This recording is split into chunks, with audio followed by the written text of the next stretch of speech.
Dragon Ball Super Episode 51 is now officially in the history books, and joining me here today, guys, my good friend GeeklistTV, as we discuss and share our overall predictions leading into Dragon Ball Super Episode 52. Now, again, guys, keep in mind, this video will contain loads of spoilers, so if you guys haven't gone to go see Dragon Ball Super Episode 51, go on ahead and do so, and then come back so we can talk more Dragon Ball Super. You guys have been warned, and now, Mr. Geeklist, the moment that we've all been waiting for, we have Gohan coming back. He's been MIA this entire time, ever since the prior to the Universal God of Destruction tournament. This dude's been MIA. He tried training with Piccolo and that was a flunk. So now he's back. He's encountering Trunks.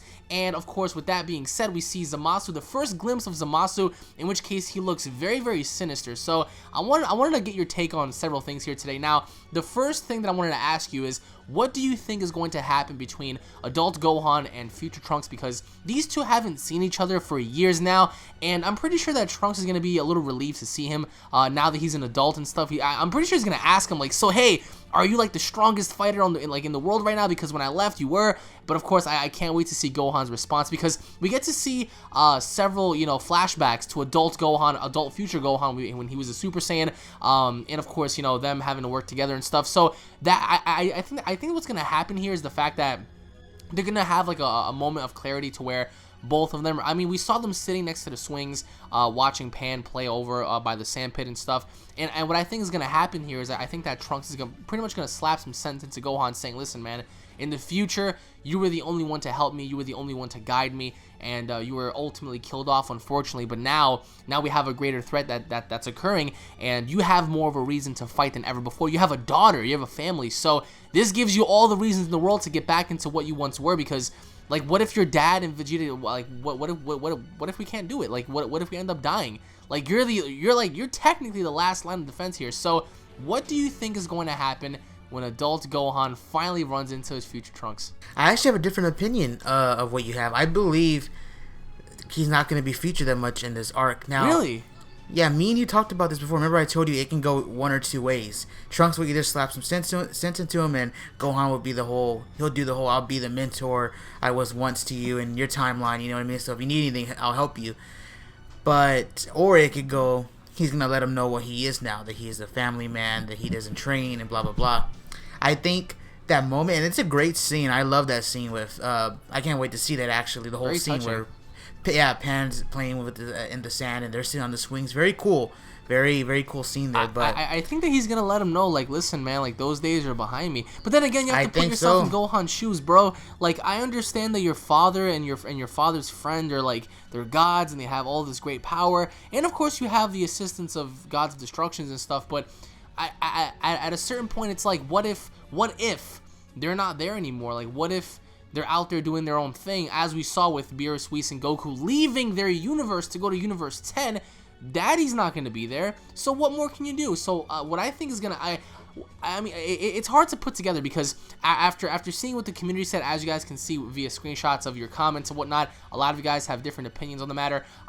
Having to look at that one specific scene of them just sitting together and pretty much talking, I do think that you're right, just a little bit. I do think that in both cases, he will slap some sense into him, and he's going to pretty much remind him of, who he is now, and Gohan's going to say, well, you know what, those days are behind me. I mean, I'm no longer needed, because Dad is on a far different level than I am, and that I'll ever be. Plus, Alex, you also got to remember, it's not just Goku. Goku, Vegeta, Whis, Beerus, they're all, and you can even say Piccolo might even be stronger than now.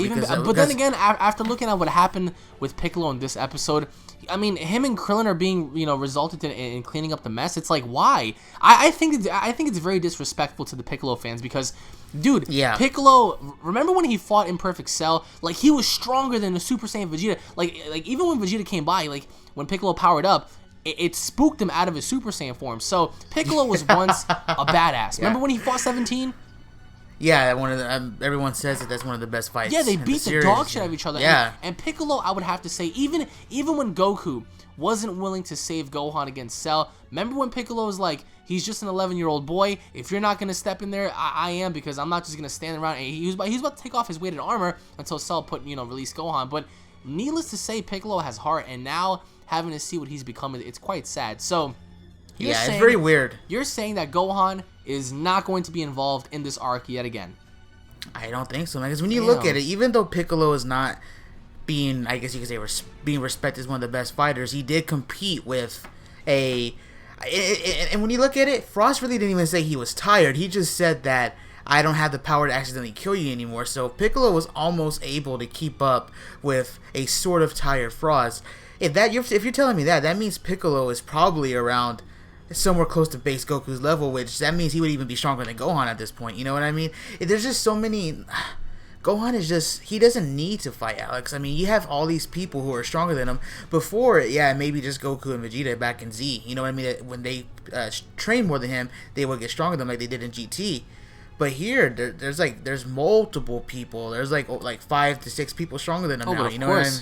So it's, again, I do get your point, though. I would love to see Gohan come back. I mean, he's not my favorite character, but to bring him back into full would be really cool. This is going to be a definite reminder, I think, for Gohan to just be like, because obviously we saw future Super Saiyan Gohan. We saw several flashbacks and stuff, and I do think that Trunks is going to talk to Gohan about that. He's going to say, listen, man, back when we didn't have any hope, you were the last hope of the world and stuff. So but I mean, again, for the Gohan fans out there, I do think that in a way you might be right. I mean, I don't see him fighting Black. Black would wreck him. Black would just, I mean, especially after what we saw in episode 51, the way he adapted Goku's techniques and stuff, it was freaky. It was like freaky. So yeah. But I wanted to get into one other thing that appeared during the preview, and that was Zamasu. Now we saw him walking.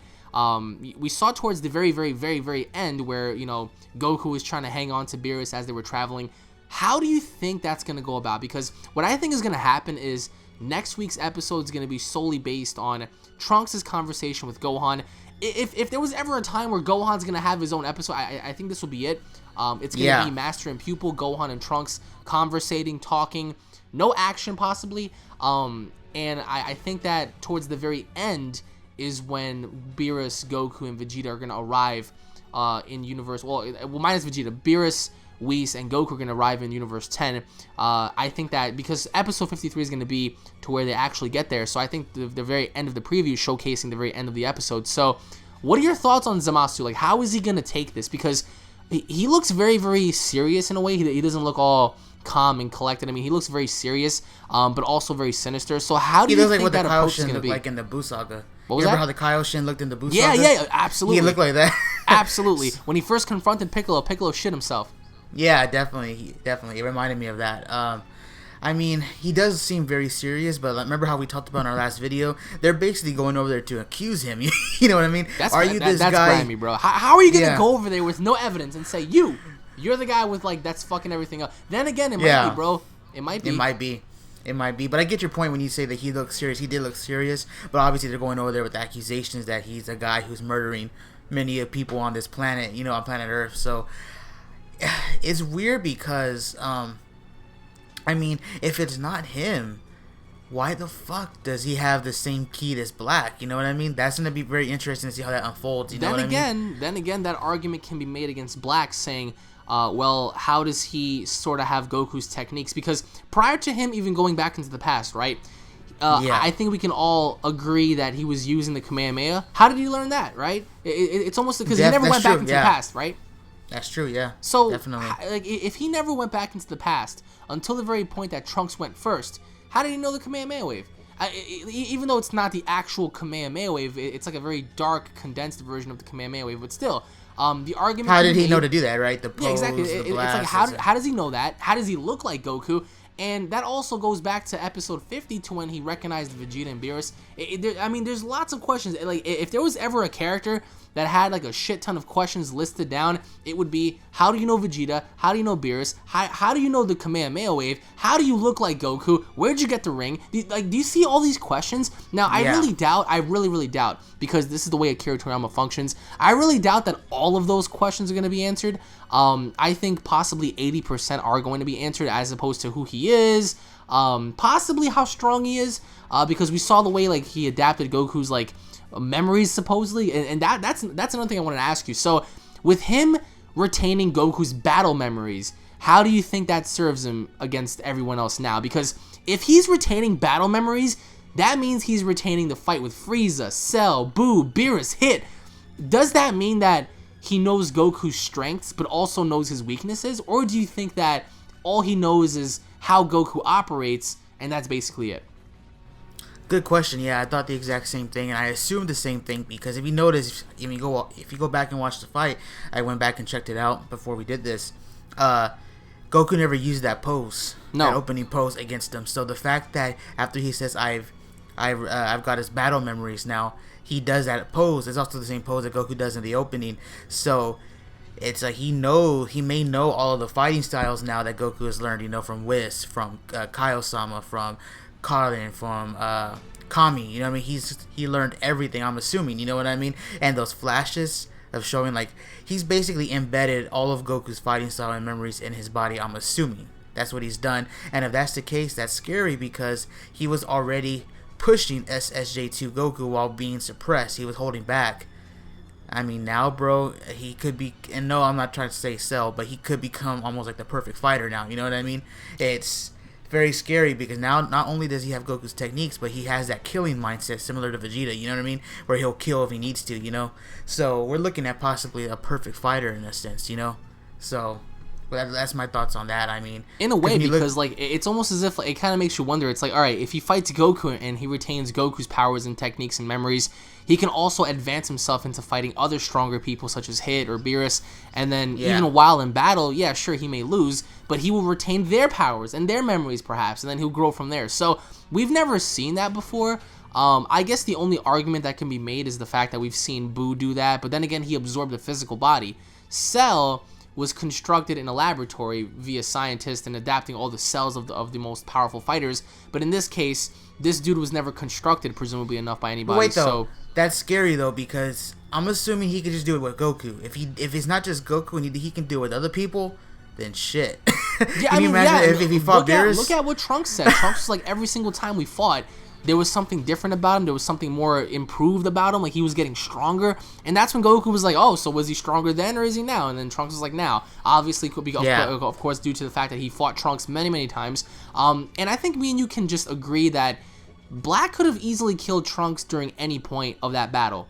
But I guess he just didn't want to. I still stand on the fact that he didn't want to because he kind of needed him in a way. Because when you're alone in the world and you have nobody to quote-unquote play with, you're gonna find something to do. And just like the androids, when they kept Trunks around during that time, what do they keep him around for? Just for like sparring purposes, for like entertainment. But then when Trunks came back into the future and killed, actually no, before he killed 18, you know, when he was messing them up, 17 and 18 were like, all right, that's it, we have to kill him. But then 17 told 18, he was like, you know, sis, like, we'll be killing weeks worth of fun if we kill him off now. And 18 was like, I don't care, I just want him dead. So they kept him around for sport, and I think that Black kept Trunks around for sport. So how do you think this encounter is gonna occur with Zamasu? Because, like, they're just gonna arrive, and yeah, I mean, like, this guy has to hold prestige. And I think towards the end of episode 51, I think that's when Beerus realized, like, oh, Zamasu, that's who we're supposed to be you know, calling out here and figuring out if they're the same. But do you think Zamasu is gonna take this as, like, somewhat of a joke, saying, all right, whatever, just get off my planet, get out of my universe? Or do you think that he's gonna feel, like, threatened in a way, like, oh, like, what are you accusing me for? It's like, you know, like, proof without evidence. So how do you think that's gonna occur? And during next week's episode, do you think that, you know, Trunks is gonna finally realize that possibly Mai's alive? Because again, this was really weird, because in this episode, they never showcased Mai waking up. Why? You know, like, they showcased her moving, like, in episode 50, but they didn't do anything in this episode. Why? Like, what do you think that's about? Maybe it was just that gust of wind that blew her finger or something. I don't know. It's just that, like, I was just like, all right, well, I presumed that they were going to talk about the butterfly effect, and then Trunks is going to be like, wait a minute, so if this little Mai's around, how come, you know, blah, blah, blah. So I kind of assumed here that they were going to dive into the notion that, all right, sure, maybe Trunks is kind of concerned because maybe Mai isn't dead, so he wants to, like, verify for sure, and he definitely wants to go back and find out for himself. And, you know, they could have showed her at least, like, waking up, hurt, or possibly in danger and stuff, but they didn't show anything. I mean, it was a little disappointing, but we saw how the buildings were, like, dropping on him, and we saw how, like, ruthless he was. So next week's episode, do you predict any action by any chance? Or, like, I mean, because aside from the flashbacks, do you see Black doing anything in the future, or is this going to be solely, you know, based on, you know, Beerus, Whis, Goku, Gohan, and Trunks?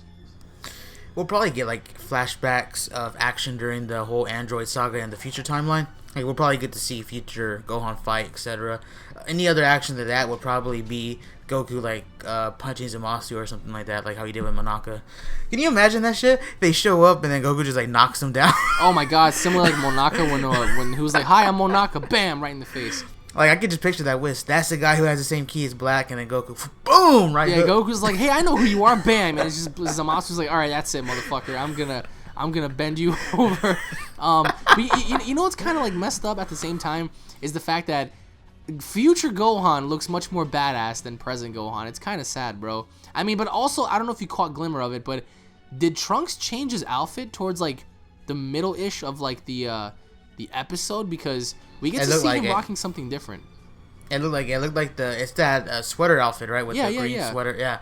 Yeah, definitely. Did you notice that future Gohan looks not future Gohan?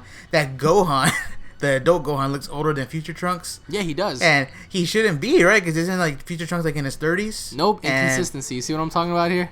Dude, the only person they can draw old is the old Kai, man. That's the only person they can draw old over there. No, and everyone else looks younger. Of course, Kaioshin was pissed off that Goku ruined this planet. But what do you guys think is going to happen in next week's episode? Comment down below, especially the Gohan fans. Gohan fans, do you agree with Geeklist about Gohan not being involved in this arc? I think that to a degree he's not, because there's no way you're going to pit Gohan against Black. Black will just murder him right then and there. But like, where do you see Gohan's involvement in the future? Do you guys think that Trunks is going to slap him back into reality, or do you guys think that Gohan's going to be sidelined until the Omniverse tournament? Comment down below and let us know, guys. Again, thank you all for watching. If you guys are stoked for next week's episode, punch that like button right in the face. Pretend that that like button is Black Goku's face. You just want to deck him right in the mouth. Comment down below and let us know your thoughts, guys. Subscribe to the channel if you guys are new to Dragon Ball. And, of course, if you guys want more Dragon Ball content, also subscribe to GeeklistTV before he goes into Universe 10. Thank you all for watching once again, guys, and we'll be seeing you all in the next video. Take it easy, everybody. Peace.